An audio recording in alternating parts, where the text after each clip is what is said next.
peut nommer des sous-préfets, on peut nommer des préfets, on peut nommer des gouverneurs et des ministres, mais on ne peut pas nommer des maires. On ne peut pas nommer les conseillers d'une collectivité locale. Comme l'ont dit les forces vives de Guinée, c'est une infamie de plus. C'est une bêtise de trop qu'on ne peut pas et qu'on ne doit pas accepter. L'article 100 dit qu'en aucun cas, sauf en application des dispositions de l'article 80, un conseil élu d'une collectivité ne peut être dissous. L'article 80 revient et dit que pour dissoudre un conseil d'une collectivité locale, il faudrait au moins que le tiers des membres soit reconnu coupable de délit ou de crime par un tribunal. Et qu'en ce moment, sur proposition du ministre, le conseil peut être dissous pour être remplacé par une délégation spéciale. Est-ce que vous avez entendu ou bien vous avez vu les autorités de la transition nous brandir des décisions de justice et reconnu au moins les tiers des membres de l'ensemble des conseils communaux de Guinée comme coupables de délit ou de crime? Est-ce que vous avez vu ça? Alors c'est notre coup d'État. C'est la force qu'ils veulent utiliser pour enlever les élus, ceux-là que les populations ont choisis, pour qu'ils choisissent d'autres personnes qui obéissent à leurs ordres, comme ils l'ont fait au niveau des circonscriptions territoriales, les gouvernorats, les préfectures, les sous-préfectures, et même dans une certaine mesure au niveau du CNT, pour nous imposer des personnes que les populations n'ont pas choisies. Moi, c'est Loubaldé, je dis. Moi, c'est Loubaldé, je dis que les conseillers élus le 4 février 2018 et installés une année après restent et demeurent les seuls représentants légaux et légitimes du peuple de Guinée au niveau des collectivités locales. Parce que moi je suis légaliste, parce que notre parti est républicain et légaliste, parce que les forces vives de Guinée sont légalistes, nous disons que ceux qui sont élus et dont la loi ne dit pas que si les mandats sont arrivés à terme, ce sont des délégations qui seront installées, nous ne reconnaissons qu'en tant que représentants légitimes et légaux des populations au niveau des collectivités locales. Ou bien, merci beaucoup. Deuxièmement, qu'est-ce qu'il faut dire? Pour nous, l'autre volonté c'est quoi? C'est de mettre main sur les ressources de ces collectivités. Parce que n'oubliez pas que lors de la dernière conférence de presse de l'ANAD, nous avions dénoncé des détournements d'argent. Depuis 2021, les comptes des communes sont gelés. Les PAI ne sont pas mis en œuvre. Les PAI ne sont pas financés. Mais tenez-vous bien, les 15% du FODEL tombent. Les 15% des revenus miniers tombent. Et donc, où vont ces 15% des revenus miniers qui doivent financer le fonds de développement local? Où sont ces 15%? Parce que les financements des PAI ne sont pas faits. Au niveau des communes de Conakry, nous avons le FODECOM, le Fonds pour le développement des communes de Conakry. 10% des recettes du port et de l'aéroport sont injectées à ce niveau. Où est cet argent-là? Chers conseillers de Matoto, de Ratoma, de Dixine, où est cet argent? Est-ce que vous êtes en train de financer les PAI? Je dis non, parce que les comptes sont gelés.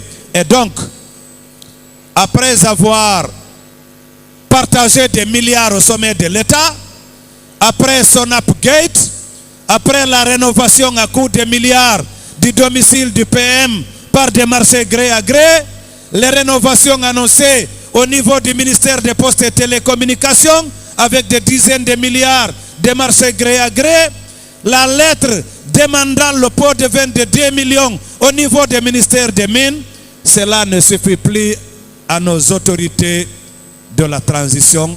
Il faut mettre même basse sur les maigres ressources des collectivités locales. Qu'est-ce qu'une collectivité locale?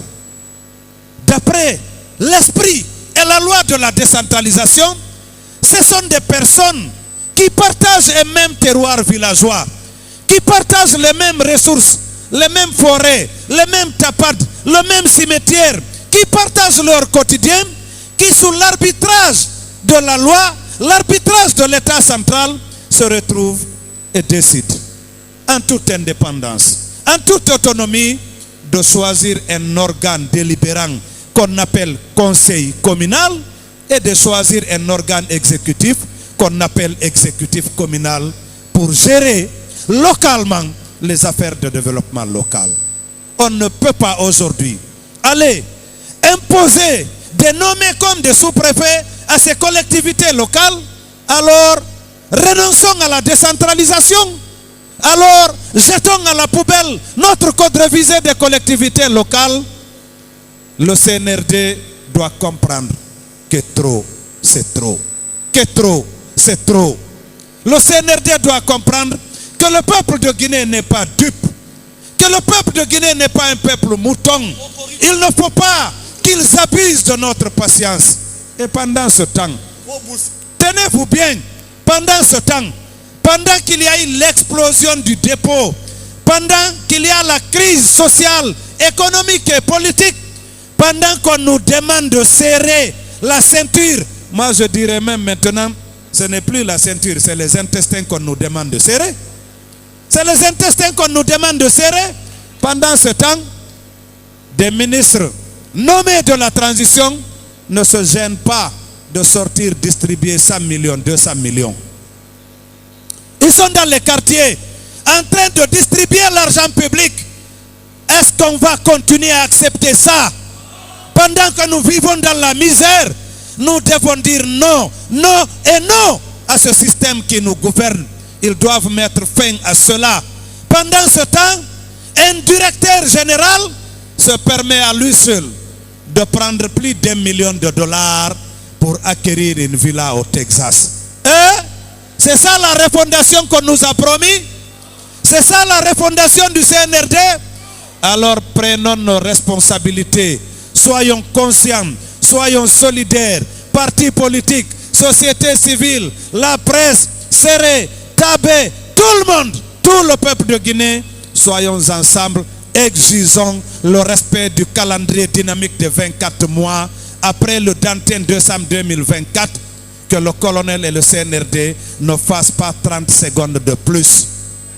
Comme l'avait dit le porte-parole du gouvernement, il a dit et réitéré que le colonel ne fera pas 30 secondes de plus.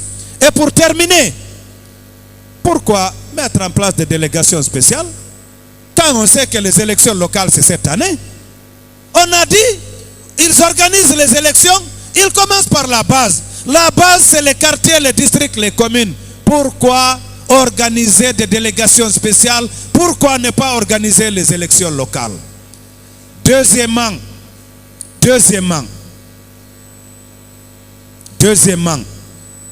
nous devons tous savoir, certains vont dire non, ils ont terminé leur mandat. Non, la loi ne dit pas ça. La loi dit aux autorités du pays, organiser les élections avant que les mandats ne s'achèvent pour que les conseillers élus soient remplacés par des conseillers élus. C'est comme à l'Assemblée nationale, quand le mandat de l'Assemblée arrive à terme, on doit organiser des élections pour remplacer les députés à l'Assemblée nationale. Ce n'est pas une délégation spéciale qu'on va mettre là-bas. Ou bien, si le mandat du président de la République arrive à terme, c'est une délégation spéciale qu'on va installer à la présidence. C'est des élections qu'on va organiser, non? Le CNRD n'a qu'à arrêter de blaguer le peuple de Guinée. Je vous remercie.